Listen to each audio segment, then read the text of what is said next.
हाय दोस्तों, super math class में हम रमेश सर आपका स्वागत करते हैं। चलिए आइए जान लेते हैं एक महत्वपूर्ण बिंदु के बारे में।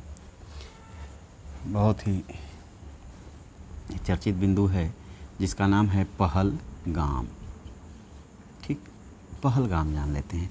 जैसा कि आपको पता है कि पहलगाम स्थित कहाँ है, तो ये है जम्मू कश्मीर में।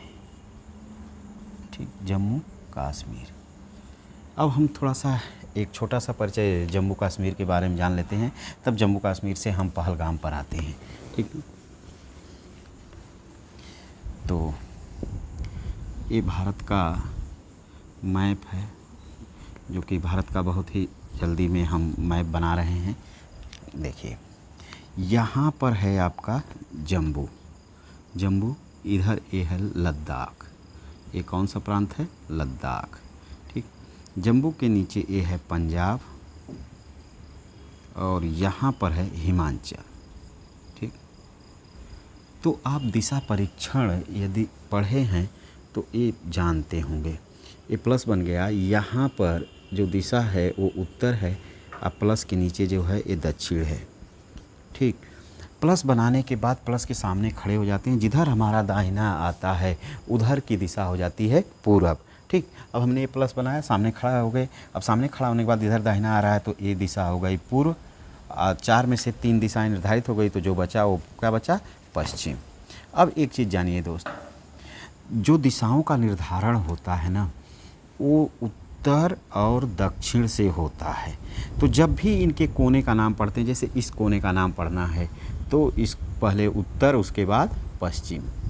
ठीक, अगर इस कोना का नाम पढ़ना है तो इधर वाले से निर्धारित हुआ है तो पहले दक्षिण फिर पूर्व।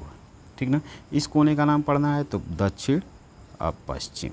इधर इसका पढ़ना है तो पहले उत्तर फिर पूर्व। ठीक, ये दिशा परीक्षण हो गया। तो अब देखिए ये भारत की स्थिति है, भारत की स्थिति है। इस तरह से प्लस बना दिए, एक केंद्र हो गया। तो ये जम्मू इस दिशा में आ रहा है ना, तो भारत से जम्मू कश्मीर जो है किधर स्थित है? उत्तर पश्चिम में। ठीक ना, किधर है? उत्तर पश्चिम में। ठीक, और जम्मू कश्मीर के दक्षिण में क्या है? तो जम्मू कश्मीर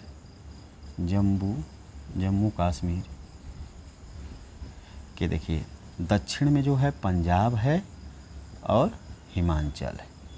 ठीक ना, पूर्व में क्या है इसके? तो पूर्व में लद्दाख है। पूर्व में क्या है?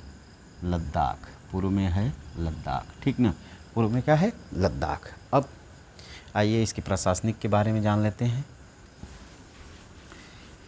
इसके प्रशासनिक के बारे में जानते हैं। जैसा कि आपको पता होगा कि ये जो जम्मू है, जम्मू कश्मीर, इसका जो राज्य पुनर्गठन हुआ था वो 31 अक्टूबर 2019 को। ठीक, 31 अक्टूबर 2019 को जो है इसको केंद्र शासित का दर्जा दिया गया। एक केंद्र शासित बन गया। ठीक, जम्मू कश्मीर को 2 भागों में डिवाइड करके लद्दाख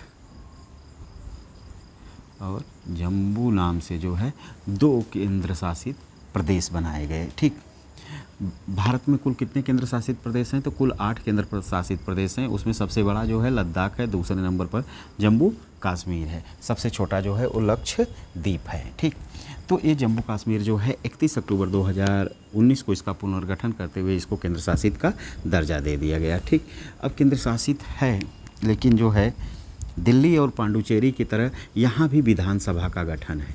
दिल्ली और पांडुचेरी की तरह यहाँ भी विधानसभा का क्या है? गठन है। ठीक, यहाँ विधानसभा की 114 सीटें हैं।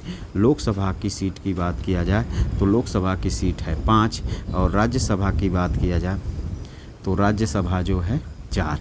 ठीक, विधानसभा जो है एक सदनात्मक है, चूँकि यहाँ एक ही सदन है। ठीक, और वो सदन केवल है विधायिका या विधानसभा, जो भी कहना है कह लीजिए, विधानसभा। ठीक, जैसे हमारे यूपी में जो है द्विसदनात्मक है, यहाँ 2 सदन है, एक विधानसभा और दूसरा जो है विधान परिषद, ठीक। लेकिन यहाँ जम्मू में जो है केवल क्या है, एक सदन है, एक सदनात्मक है। यूपी द्वि सदनात्मक है, यहाँ विधायिका और है, ठीक। अब यहाँ के मुख्यमंत्री की बात कर लिया जाए तो चीफ मिनिस्टर यहाँ के कौन से हैं, तो यहाँ के चीफ मिनिस्टर हैं उमर अब्दुल्ला, उमर अब्दुल्ला, ठीक ना, उमर अब्दुल्ला। और उपराज्यपाल की बात किया जाए तो उपराज्यपाल यहाँ पर हैं मनोज सिन्हा, ठीक। ये उपराज्यपाल हैं जम्मू कश्मीर के। ये जम्मू कश्मीर की प्रशासनिक बातें हो गई, ठीक। अब हम आगे चलते हैं। जम्मू कश्मीर की प्रशासनिक बातें के बाद अब जो है आगे बढ़ते हैं। तो जम्मू कश्मीर में जो है 20 ज़िला हैं। इस 20 ज़िला में से एक ज़िला है अनंतनाग, ठीक ना, अनंतनाग। जैसा कि जम्मू कश्मीर में जानते हैं आपकी जो झीलें पाई जाती हैं वो नाग नागिन से संबंधित होती हैं, जैसे शेषनाग, अनंतनाग, बैरी नाग, ये सब झीलें जो हैं ये जम्मू कश्मीर में पाई जाती हैं। उसी तरह से ये अनंतनाग ज़िला भी है। अनंतनाग ज़िला जम्मू कश्मीर में कुल 20 ज़िला हैं, 20 ज़िला में से एक ज़िला है अनंतनाग। और इस अनंतनाग से 45 किलोमीटर की दूरी पर स्थित है पहलगाम, पहलगाम जो कि तहसील का मुख्यालय है। अनंतनाग में तहसील है पहलगाम, उसका मुख्यालय भी है, ठीक ना, तहसील का मुख्यालय भी है, ठीक। अब जो है पहलगाम पर्यटक की दृष्टि से विश्व का मिनी स्विट्ज़रलैंड है, ठीक ना, भारत का स्विट्ज़रलैंड है, भारत का स्विट्ज़रलैंड कहा जाता है इसे, ठीक ना, भारत का स्विट्ज़रलैंड कहा जाता है, ठीक। इसके बाद जो है स्विट्ज़रलैंड का कारण क्या है कि यहाँ पर खूबसूरत घाटियाँ हैं। क्या हैं? घाटियाँ, ठीक। उसमें से एक घाटी है बैसरन की घाटी, बैसरन की घाटी। घाटी क्या होती है कमेंट बॉक्स में बताइए आप लोग, बैसरन की घाटी। इसके बाद एक नदी है जिस नदी का नाम है लिद्दर, लिद्दर।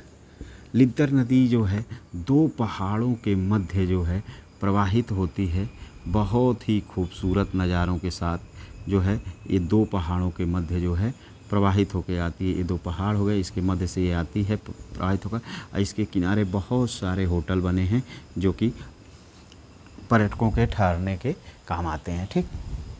इसके बाद यहाँ पर एक पार्क है लेवेंडर का पार्क, ठीक। तो ये इसकी जो है खूबसूरत वादियाँ हैं। और जो अमरनाथ यात्रा होती है, अमरनाथ यात्रा अब की बार जो है 22 जुलाई से अमरनाथ यात्रा शुरू है। अमरनाथ यात्रा में यात्रियों के ठहराव का बहुत ही अच्छा प्लेस है,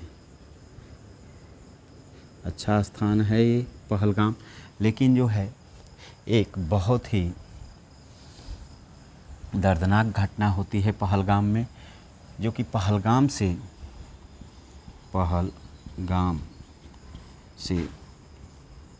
10 से 12 किलोमीटर की दूरी पर है बैसरन घाटी। बैसरन घाटी में पर्यटक रहते हैं और यहाँ पर कुछ आतंकवादी आते हैं और इन पर्यटकों पर अंधाधुंध गोलियां चला देते हैं, जिससे 27 पर्यटक की वही मौके पर ही क्या हो गई, मृत्यु हो गई, ठीक ना। एक तो दुर्लभ रास्ता और वहाँ पर आतंकवादी पहुँच जाते हैं और ये जो है कि अंधाधुंध गोलियां चला देते हैं और वहीं पर जो है कि कुछ पर्यटक मारे जाते हैं। अब घाटी क्या होती है, तो घाटी के बारे में समझ लीजिए कि ये जो पहाड़ हैं, ठीक, ये जो पहाड़ हैं, ठीक ना, तो दो पहाड़ों के मध्य जो ये समतल मैदान होता है, ये पहाड़ और इधर पहाड़, दो पहाड़ों के मध्य समतल मैदान को ही घाटी कहते हैं। दो पहाड़ों के मध्य समतल मैदान को घाटी कहते हैं। और ये घाटी जो है दोस्तों ना अपने हरे भरे घासों के लिए बहुत ही प्रसिद्ध होती है। जैसे जम्मू कश्मीर में शीतोष्ण कटिबंधी जो घास पाई जाती है, शीतोष्ण कटिबंधी घास जो पाई जाती है, उस शीतोष्ण कटिबंधीय घास को कहा जाता है मर्ग।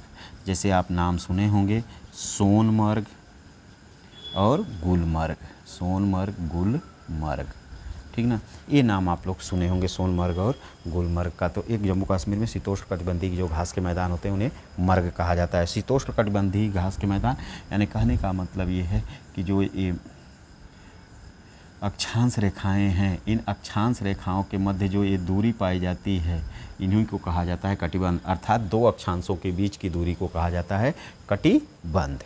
ठीक, उष्ण शीतोष्ण तो ये जो है कि उनको भूमध्य रेखा से दूरी के क्रम में बांटा जाता है।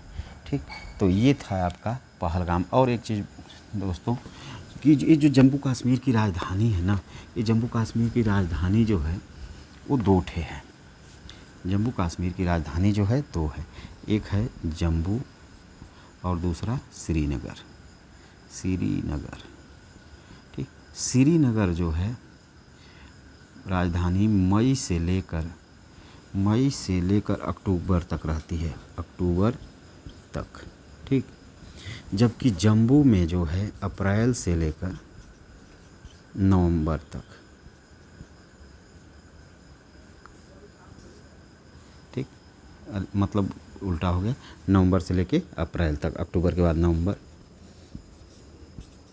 नवंबर से अप्रैल तक राजधानी इसकी जम्मू रहती है। ठीक, तो ये था दोस्तों जो है पहलगाम से संबंधित। अब पहलगाम घटना होने के कारण हमारी भारतीय सरकार जो है सिंधु नदी जल समझौता को जो है ख़त्म करना चाहती है। तो सिंधु नदी जल समझौता में जो है समझौता को रद्द किया जाएगा। सिंधु नदी का जल रोकने में अभी काफ़ी जो है प्रबंध करना पड़ेगा भारतीय सरकार को। जैसा कि पानी रोक कर ले कहाँ जाएंगे, तो पानी रोकने के लिए जो है बड़े बड़े वहाँ से नहरें निकालनी पड़ेगी, नदी का मार्ग बदलना पड़ेगा, बड़े बड़े डैम बनाने पड़ेंगे। तो इतना जल्दी जो है आसान नहीं है पानी को रोक देना, जो है कि केवल समझौता को रद्द किया जाएगा। ठीक, तो अगली वीडियो हम उस पर ला सकते हैं। अगर ये वीडियो को हमारे अच्छा view, like, comment, share, subscribe मिला तो थैंक यू दोस्तों।